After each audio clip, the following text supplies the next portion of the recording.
Last Saturday, it's become official. Magomed Ankalaev versus Alex Pereira is booked for UFC 313. And honestly, how exciting is that? I mean, for weeks, there's been so much talk and speculations, with rumors swirling about Alex dunking Ankalaev, but now that the fight is confirmed, it feels like all that chatter was just smoke and mirrors. Looking back, I feel like Alex might have been trolling the whole time. I won't lie, I kind of bought into the rumors at first. Who wouldn't, right? But now the fight is on. It's clear that it was probably just noise meant to stir up the drama. Classic fight hype, you know what I'm saying? I gotta say that this fight feels like Alex is gonna fight the final boss level for the 205 division. You know how in those old Mortal Kombat arcade games you climb the tournament ladder and each opponent gets harder and harder? Well, this is the top of the ladder. This is the big boss fight. For Pereira, Ankalaev is the final, ultimate challenge. It doesn't get bigger than this fight in the heavyweight division right now. I mean, whoever wins this fight is basically cementing themselves as the guy at 205. But here's what makes the fight even more interesting. Magomed Ankalaev isn't as predictable as some people might think. Everyone keeps saying that he's going to rely on his wrestling, but let's be honest, he doesn't actually use it as much as you expect. In fact, Ankalaev tends to fall back on his grappling only when things aren't going his way on the feet. Look at his fight with Johnny Walker the first time. He didn't start wrestling until it was obvious that his striking wasn't cutting it. Same thing with Jan Blachowicz. It's kind of a pattern with him. And here's the thing, even if Magomed does fall back on his wrestling, I think Alex has improved enough in his grappling to survive the round. We've seen those improvements already. A lot of people like to point back to his fight with Izzy and how he got controlled. But if you look at what happened after that, especially in his fight with Jan, you can tell that he made some serious progress. I also think Alex and his team are consistently working to get better. That's probably why they didn't take this fight in December. They wanted more time to sharpen his grappling defense. Now, I'm not saying that he's going to turn into some elite grappler overnight, but I do think he'll be good enough to defend himself and avoid some serious damage. Plus, let's be real, Magomed doesn't exactly do a lot on the ground anyways. Regardless, I actually don't think the grappling is the biggest factor here, and I feel like a lot of people are just in general kind of racist because they're thinking that Magomed is just a grappler, you know? The dude is a crazy counter striker, and he's probably one of the best strikers in the division because Magomed Ankalaev is a beast when it comes to his counter striking. The guy is dangerous because he's not just standing there throwing wild punches, he's very calculated. He's like a sniper. Ankalaev knows how to stay patient, manage distance, and pick his moments to make you pay for your mistakes. What makes him so good is that he's not going to waste energy chasing you down or throwing unnecessary strikes. He lets you overextend, make a mistake, and then he cracks you. One of the biggest things with Ankalaev is his distance management. He knows exactly where to be so that you either whiff your shot or just barely graze him. When you overcommit, that's where he strikes. A great example is this fight with Johnny Walker. In that fight, Ankalaev didn't just dive in recklessly or start shooting takedowns when Walker was throwing those flashy strikes. He stayed calm, measured, and let Walker make the first move. You could see how he waited for Walker to get a little too comfortable. And then boom! Ankalaev's composure in that fight showed how dangerous he is.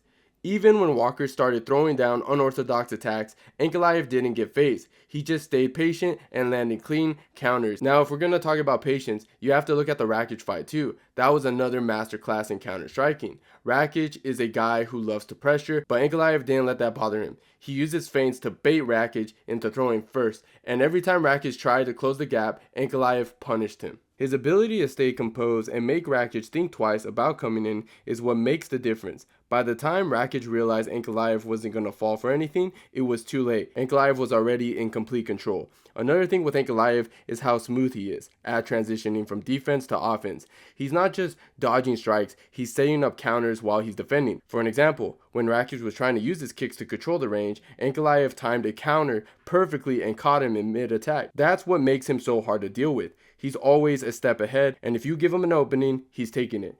Now, the thing with Ankalaev's style is that it's not flashy, but it's so effective. He's not out here throwing spinning kicks or going for wild exchanges. He's calculated. He's efficient. And that's what makes him so dangerous. You could be winning a round against him, and then one mistake, just one, and you're either on the canvas or the momentum has completely shifted. Whether it's a big counterpunch or just keeping you at bay with his kicks, Ankalaev knows how to make you pay every time you mess up.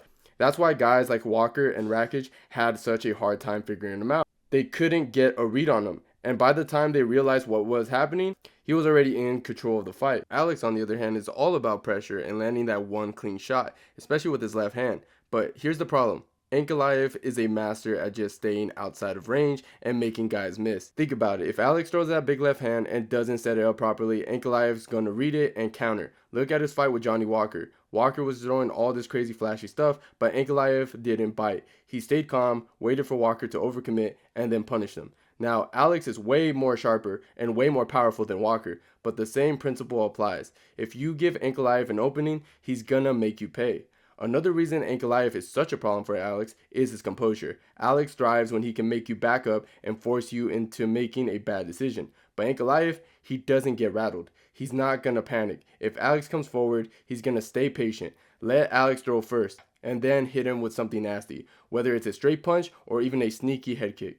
And let's be honest, Alex's defense isn't perfect. If Ankalaev can start tagging him with counters, it's going to disturb his rhythm. What makes this matchup so tough for Alex is that Ankalaev forces you to fight at his pace. He slows everything down, makes you hesitant to throw, and punishes you for overcommitting. Alex is a guy who wants to control the tempo, land clean shots, and keep the fight standing. But if he can't land something big early, Ankalaev's patience and counter-striking are gonna make his life miserable for him. One mistake is all Ankalaev needs, and against a guy that precise, those mistakes can be lights out. Oh yeah, Ankalaev being a southpaw is another big factor that makes him a problem for Alex. Fighting a southpaw is always tricky, especially for someone like Alex who's used to orthodox opponents. It changes the whole dynamic of the striking battle. The angles are different, the openings aren't where you normally expect them to be, and even when your defense has to adjust. For Alex, the southpaw stance can make the landing that signature left hook more challenging. Against an orthodox fighter, that left hook is right there, it's natural, but against a southpaw like Ankalaev, the angles are different. Ankalaev's lead hand and foot are going to be in a position to block or counter that hook before it lands clean. That forces Alex to be even more precise with his setups, which is tough when you're dealing with someone as defensively sound as Ankalaev. Now, here's when it gets trickier. Ankalaev's a southpaw who loves to counter, and that means his straight left is going to be lined up perfectly with Alex's chin every time Alex steps in. That's the money shot for a southpaw. And Ankalaev is great at timing it. If Alex overextends on a big right hand or gets caught leaning forward, Ankalaev can just fire that straight right down the pipe. We've seen him do it to guys before. He doesn't need to load up, he just needs to land clean. So between the angles, the straight lefts, and the kicks, Ankalaev being a southpaw adds another level to the puzzle for Alex. It forces Alex to adjust, and in a high-stake fight like this, any extra challenge is a big deal. Alex has the power to end it with one shot, sure, but Ankalaev's southpaw stance could make it much harder for Alex to find that perfect opening. Now, you're probably asking, can Pereira beat Magomed Ankalaev? Let's be real, this isn't an easy fight for Alex. Ankalaev is calculated, patient, and incredibly dangerous as a counter-striker. However, Alex has the tools to get the job done if he fights smart and sticks to a solid game plan. First off, Alex has to control the center of the octagon. Ankalaev loves to stay on the outside, controlling the range and pick his shots. That's his whole game. He wants you to chase him so he can punish you. Alex can't let that happen. He needs to take the center, push Ankalaev back, and make him uncomfortable. The key is pressure without overcommitting. If Alex is too aggressive, Ankalaev will counter him all day. But if he stays patient, he can take the pace and force Ankalaev to react instead of setting traps. One thing Alex absolutely needs to do is attack the legs. Ankalaev's movement is a big part of what makes him so effective. He's always bouncing in and out of range, and if Alex can chop down those legs, it's going to limit Ankalaev's mobility. Think about how Alex dismantles guys with those brutal leg kicks. He doesn't just throw them to score points, he throws them to take away your movement and make you a sitting duck. If he can slow Ankalaev down, it will make it a lot easier to land that big left hook or straight right.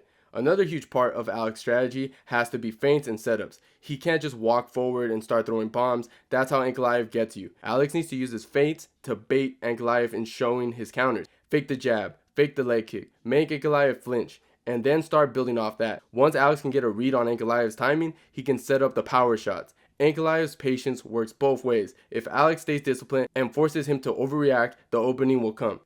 And let's not forget about the southpaw factor. Ankalaev's stance is tricky, no doubt about it, but Alex has the weapon for it. The right body kick and the right straight are Alex's go-to tool against southpaws. That body kick especially can do some serious damage. If Alex starts landing on Ankalaev's liver, it can slow him down and open opportunities for headshots later.